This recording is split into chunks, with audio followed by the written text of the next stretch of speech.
time to join the club.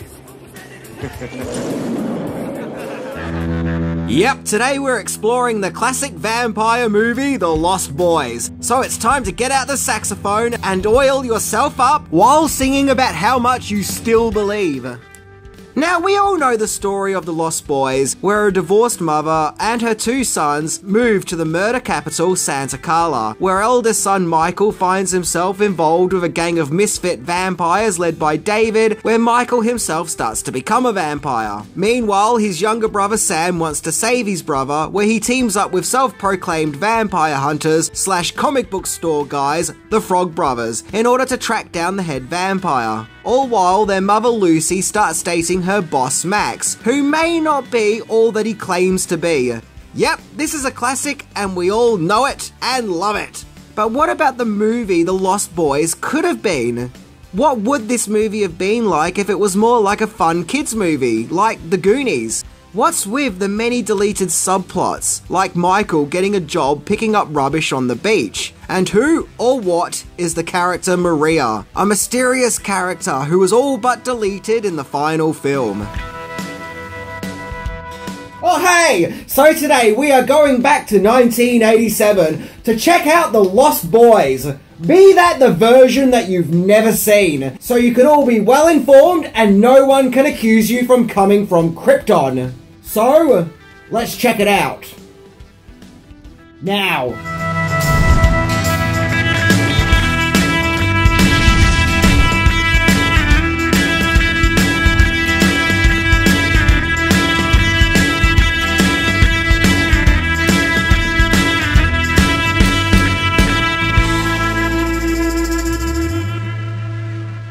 The script for The Lost Boys was written by first-time scriptwriters Janice Fisher and James Jeremias. I couldn't find too much information on either writers, but I did manage to get a glimmer into their lives thanks to IMDb. Janice Fisher loved theatre and stage, where she then shifted to television, where she starred in the TV show Ironside. But due to her small petite frame, she struggled to get work as an actor, where she joined the comedy group The Village Idiots, which also featured Michael Keaton, and frequently appeared on Don Kirshner's Rock Concert. But once that show was cancelled, she then turned to writing for TV shows, where she wrote episodes of The Golden Girls and I Married Dora, as well as creating a sitcom called The Good Book, where her writing then shifted to co-penning the script of The Lost Boys. Info on James Jeremias is even more scarce, as all I could find out about him was that he of course co-wrote The Lost Boys and other Lost Boys related projects. However, James Jeremias would say that one thing that inspired him to write The Lost Boys was Peter Pan, not only because of the name The Lost Boys being a reference to Peter Pan's child gang, but also because Peter Pan could fly, and only came out at night, and stayed young forever, which made Jeremias wonder if Peter Pan was himself a vampire. Something which added to this interpretation was the story Interview with the Vampire, which featured a little girl who was actually 200 years old, but always kept the form of a little girl as she was also a vampire. And yeah, that's actually a really interesting way to look at it. I mean, I've got to admit, I've personally never looked at Peter Pan with the aspect that he might be a vampire, but it actually makes sense. Now, you're probably wondering, why am I spending so much time talking about the writers? Well, because, simply put, when I explore a movie, for me personally, it helps to learn where the movie grew from, by learning where were the writers in life at the time of writing the scripts. You know, just give you a bit of insight. In 1985, The Lost Boys script was bought by Producers Sales Organization for $400,000, which would then lead to Warner Brothers getting involved with The Lost Boys production. Now, The Lost Boys was envisioned as being kind of like a modern-day Peter Pan tale, but with a 1980s adolescent approach, and writers Janice Fisher and James Jeremias didn't so much envision The Lost Boys as a horror movie, but more of a fun, playful young children's adventure, very much in the same vein as The Goonies. In fact, according to Wikipedia, the script was written with The Goonies as an inspiration. So yeah, imagine The Goonies, but instead of pirates, it's vampires. And then you have the original structure of The Lost Boys. So seeing how The Lost Boys was designed to be a fun Goonies adventure, it was fitting that Goonies director Richard Donner would be hired as director of The Lost Boys. So here are some of the original plans for The Lost Boys.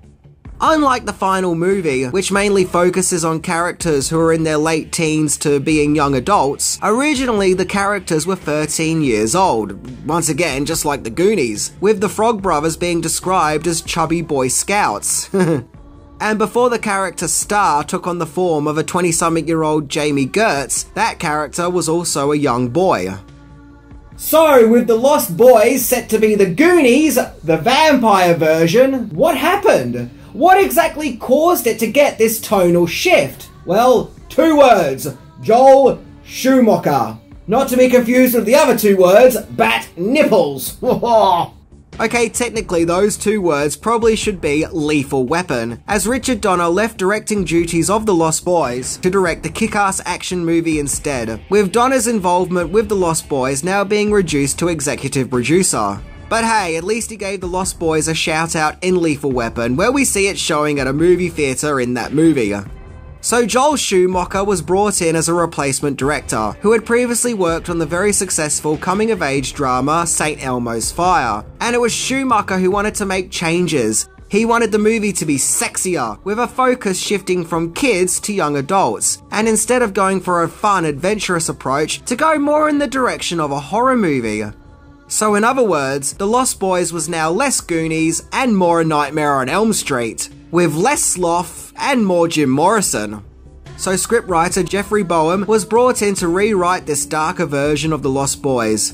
Boehm had previously written the script for The Dead Zone and would go on to write the screenplay for Indiana Jones and the Last Crusade. Interestingly, it seems that actor Jason Patric, who played Michael, may have also had a hand in moulding The Lost Boys into the movie that it would become, as Schumacher really wanted Patric in the part of the movie's main lead, Michael, and offered it to him several times, but Patric kept turning him down. As simply put, he didn't want to make a vampire movie, till Schumacher told Patric that he could have some creative input, and so because of that, Patric was cast. And even David actor Kiefer Sutherland would go on to say that Patric was an instrumental part of adapting the script into the movie. So we know now the kind of movie that The Lost Boys could have been, thanks to its previous vision, but what about deleted scenes that could have drastically altered the movie's DNA as we know it? So there are several deleted scenes that didn't make it into the final movie, some of which are, you know, just sort of extra padding that wasn't really needed, whereas others may have actually changed the structure of The Lost Boys. There are some scenes at the start which shows the Emerson family settling into their new home, where Sam and Michael fight over a bedroom. There's a humorous scene where at the boardwalk, Michael is following Star, where Sam interrupts their encounter where Sam believes that Star is in fact in love with him. There's an entire subplot removed where Michael gets a job picking up rubbish on the beach and doesn't seem too happy about it. Well, he does cheer up when he thinks he sees Star, only to realise that it's not Star. In the novelisation, it's explained that Michael got the job to help pay for the leather jacket that we see him buy. There was also a subplot where the mother of the family, Lucy, keeps telling Michael that she wants him to go back to school, but Michael seems to have taken on more of a role of being a provider for their family unit, and repeatedly tells her that he has no interest in going back to school. This is interesting, as I've always assumed that Michael was 19 years old, maybe 20 or even 21, and that he had already done his time and that his high school days are long gone. But no, apparently he is of high school age. There's another subplot where after seeing Grandpa doing some taxidermy, Sam is convinced that Grandpa might be an alien, and even discusses it with Michael. Yeah, this whole Grandpa as an alien thing is weird, and makes me wonder if this is a leftover subplot from when the script was more like the Goonies. It's also discovered here that Michael has salt on the soles of his feet. I don't really get what all that is about, but okay. Another scene sees Lucy leave her shift at the video store, where she gets harassed by David and his motorbike gang of vampires, where Max turns up to her rescue, in which, in knowing that he's the lead vampire and wants Lucy to be his bride, in hindsight this was set up for Lucy to gain Max's trust, and to also maybe see Max in the role of her protector. Max is also kind of a little creepy here, as he confesses to Lucy that he employed her at his video store in order to see her more, where he asks her out on a date. Now, to be fair though, we do see more of their date, and in this scene, Max does come across as being more tender and less, you know, I got you this job, go out with me. In fact, Max really splashes out and gets all the expensive options at the restaurant that they're dining in. Hey man, it was the 80s. Video stores were a thriving business. There's a humorous scene where the Frog Brothers meet Michael, where we learn a bit more of the vampire lore, in that Michael can be saved and be human again as long as he hasn't taken a human victim. We see Lucy go on another date with Max, where she meets him at his home, but is immediately apprehensive of his dog, Thorn, on the account that in an earlier scene we see Thorn try to attack Lucy. We also get an insight into Max's world, where we see his home is weird as it has jukeboxes and other toyish displays. But that's not charming, that's just weird. I mean, honestly, who would cover their house in such silliness? By the way, do you guys like my E.T.? But he's not as cool as my Batman.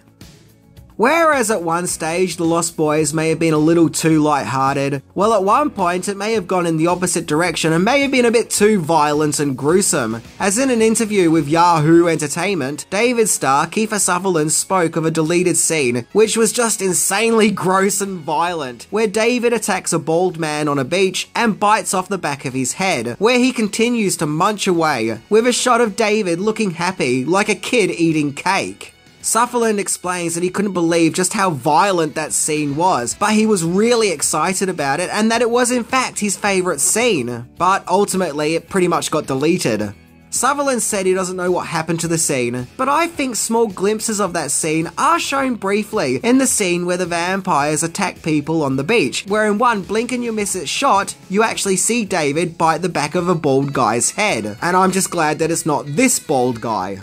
But the most interesting and most talked about aspect of deleted material revolving around the Lost Boys was an entirely deleted character. A character called Maria, who was played by an actress called Kelly Jo Minter, who would go on to star as the character Yvonne in A Nightmare on Elm Street 5, The Dream Child. Now, she was a character who, like Lucy, also worked at Max's video store. We see her strike a friendship with Lucy.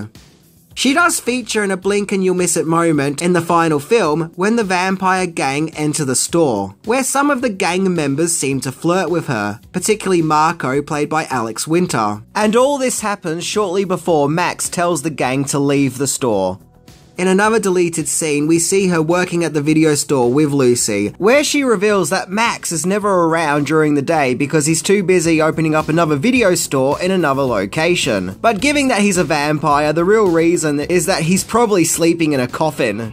Maria also explains that she felt grateful that Max gave her the job, as she doesn't know where she would be now without him, and that no one else would have hired her with her looking the way that she did. In other words, she was in a poor and desperate situation. So, with that interesting piece of dialogue, this begs to ask, what were Max's plans for Maria? We know that he doesn't do things on a whim, and that every action he makes is all part of a plan. Like hiring Lucy was part of a plan for Lucy to be a wife to him and a mother to his Lost Boys. And just like he's grooming Lucy to be his vampire wife, could Maria be part of a scheme for Max to create a tribe of lost girls, and thus increase the breeding of his species? So with this in mind, could Maria already be a vampire? Or at least a half vampire like Star? Now that would have made an interesting sequel. Attack of the Vampire Video Store Lady. I would have watched that. Most of Maria's scenes were cut, except for the blink and you'll miss it shot of her talking to Marco, as mentioned, and one shot where she's seen looking at Lucy while Lucy is on the phone to Michael, talking about her date with Max. But look at her face. Is it just me, or does this sneaky, eavesdropping look suggest that she's part of Max's scheme and that she knows more than she's letting on? And this scene was shot in a way that has Maria staring right into the camera, so it was filmed in a way that we, the viewer, were meant to take notice of her.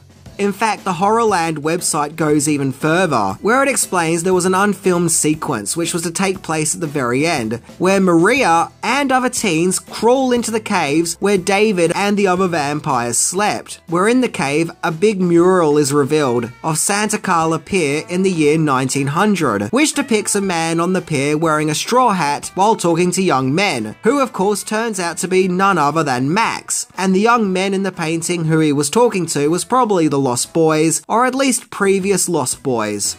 But the fact that the movie was originally going to end with the Maria character crawling into the vampire's cave suggests to me that she was, without a doubt, a vampire. But regardless, we got the Lost Boys that we ended up getting, and it's perfect the way that it is. It's a fun vampire movie with a comic book flair with many great moments and quotes, which instantly sets it up to be a classic, which of course it has become. A classic that you can really sink your teeth into. Was Maria just some random young lady who worked in a video store? Was she a vampire? And did she have a larger but mysterious role in the grand scheme of things? Well, who knows, but one thing's for sure.